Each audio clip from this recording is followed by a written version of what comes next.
হান্নান মাসুদ দয়া করে বসুন। এটা শাহবাগ চত্বর নয়, জাতীয় সংসদ। বসুন। হান্নান মাসুদ সাহেব, আপনার টাইম ইজ আপ, প্লিজ বসেন। এইভাবে সংসদে যখন খুশি তখন দাঁড়াবেন, this is not the norm. Please take your seat mister Hannan Masud. মাননীয় সদস্য, দয়া করে আপনি বসুন, দয়া করে বসুন। হান্নান মাসুদ দয়া করে বসুন। এটা শাহবাগ চত্বর নয়, জাতীয় সংসদ। বসুন।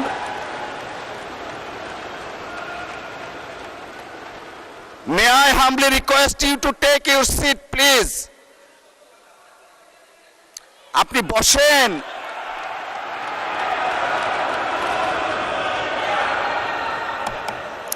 মাননীয় সদস্যবর্গ, মাননীয় সদস্য নোয়াখালী 6 আসনের বিরোধী দলীয় নেতা দাঁড়াতে দিতে হয়। জি বলেন। ধন্যবাদ মাননীয় স্পিকার। আমাদের এই হাউজেরই একজন সদস্য হান্নান মাসুদ বক্তব্য রাখতে গিয়ে তিনি সংসদ নেতার ব্যাপারে কিছু কথা বলেছেন। আমি আপনাকে অনুরোধ করব, বাইরের কোনো বিষয়কে টেনে এখানে এনে এক্সপাঞ্জ করা বা বক্তব্য দেওয়া কোনোটাই যেন এলাও না করা হয়।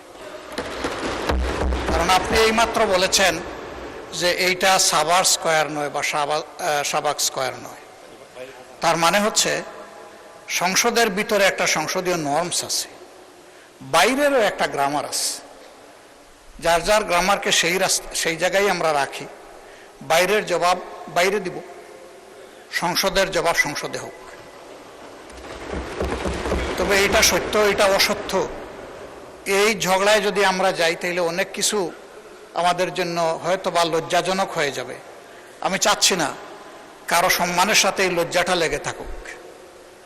এই জন্য আমি অনুরোধ করব, এই বিষয়ের পুরাটাই আপনি এখান থেকে ইগনোর করুন, সেইটাই আমাদের জন্য কল্যাণকর হবে। ধন্যবাদ মাননীয় স্পিকার।